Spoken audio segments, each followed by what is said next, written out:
This is a great song to get everyone singing along with you, and this is what I really enjoy doing on the guitar. Apart from playing the tunes, it's really good fun to strum and sing songs. So I hope you enjoy this one, and this is Waltzing Matilda. This was very nearly chosen as the Australian national anthem back in 1974. It was pipped to the post by the current national anthem. Naturally, I have no idea what that is, but this is a great song.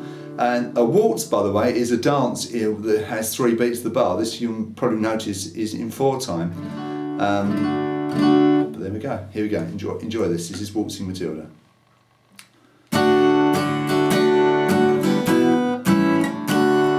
Once a jolly swagman came by a billabong under the shade of a coolabah tree, and he sang as he watched and waited till his belly rocked. Oh, come waltzing Matilda with me, waltzing Matilda, waltzing Matilda. Yo, come waltzing Matilda with me.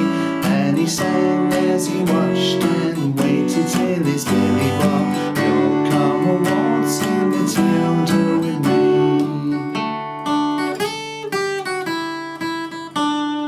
Down came a jump up to drink at the billabong. Up jumped the swagman and grabbed him with glee, and he sang as he shoved that jump buck in his tucker bag. Oh, come a waltzing Matilda with me, waltzing Matilda, waltzing Matilda.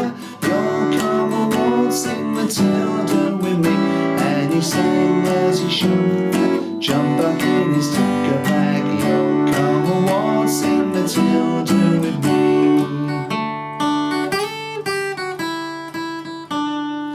Up rode the squadster mounted on his thoroughbred. Down came the troopers, 1, 2, 3. Where's that jolly jump up you got in your tucker bag? Yo, come a waltzing Matilda with me, waltzing Matilda, waltzing Matilda.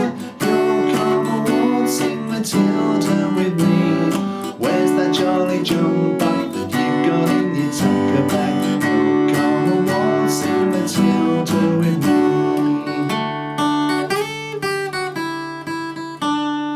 Up jumped the swagman and sprang into the billabong. You'll never take me alive, said he, and his ghost may be heard as you pass by that billabong.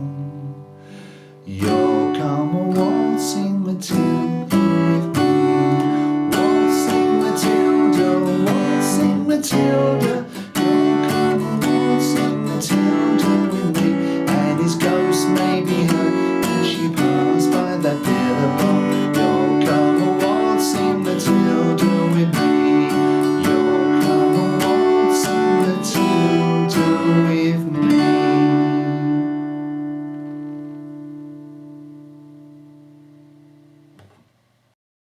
I was playing the advanced version there, quite a few chords there, probably a little bit difficult for you, but I will show you those chords a little bit later on in the lesson. I'm going to turn to the easy version. The most important chord in this song is D. In fact, D is probably the most important chord of all time as far as a guitarist goes. So if you don't know how to play it, you need to learn it. And there is a film dedicated to this chord in the general videos part of the website, but I will just show you how to do the D chord. It does say at the top, D equals 2E, 3B, 2G and open D. Right, okay, so 2E means 2nd fret of the E string, and there's a number 2 underneath it. So put your 2nd finger on the little E string behind the 2nd fret, and at the same time put your 3rd finger on the B string behind the 3rd fret, and at the same time put your 1st finger behind the 2nd fret of the 3rd string. So it's 2E, 3B and 2G in my code. And one extra note, of course, is OD, which I can't show you with this hand, obviously. But if I strum 4 strings, that is a D chord. Proper name is D major, the most important chord you'll ever need to learn on the guitar. And if you are an absolute beginner, or you've only been playing a term or so, I would suggest you just play the D chords that are typed in bold Okay, so you'll go la, la, la, la, la, la. That's your intro. Then you'll go, once a jolly swag man can buy a billabong under the shade of a coolabah tree, and he sang as he watched, waited till his belly bored. You'll come a waltzing Matilda with me. So you're just playing the D chords at the beginnings of the lines. You need to arch and press. I've just cut my fingernails. Hopefully the camera can pick that up. Nice and short and clean, that's how they've got to be. And you arch and you press close to the fret but not on it. Okay, very, very important. And strum those 4 strings. Chord of D. Don't underestimate this. This is a very, very important chord to learn. So really, really make a big effort to learn this chord. Now in this easy version there are 2 other chords, and the code for E minor, well, it says E minor, look at the top of page 1, or near the top of page 1, and it says E minor equals OE plus OB plus OG. So in other words, to play a simple E minor chord, you've only got to strum 3 strings, the G, the B and the E. For the A7, the code is OE plus 2B plus OG. This is a simple A7, not an advanced one. Now the reason I'm saying 3rd finger on 2B is that when you strum the A7, if you want to come back to the D, it's simply a matter of sliding that 3rd finger up so it's behind the 3rd fret and adding the 2 fingers to turn it into a D chord. See, so there's the A7 and there's the D chord. So you have D, you have E minor, and you have A7. And as I've said, it's just a single strum on each chord. Now there's a nice little intro to learn which goes like this.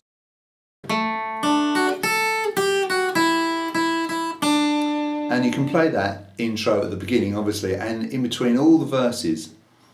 And you'll perhaps have noticed that I held the D chord down to play the first 3 notes of that intro, because you've got 2G, 3B and 2E. So if you hold your D chord down, play the G string, the B string and the E string, you've got your first 3 notes of the intro, then lift off, little finger, up on the 5th fret of the E, behind the 5th fret of the E, down to the 3rd fret of the E, down to the 2nd fret of the E, down to open E, which you play 3 times, and then you end on 3B. And I would suggest when you end on that 3B, use your 3rd finger and it's then ready for the oncoming D chord.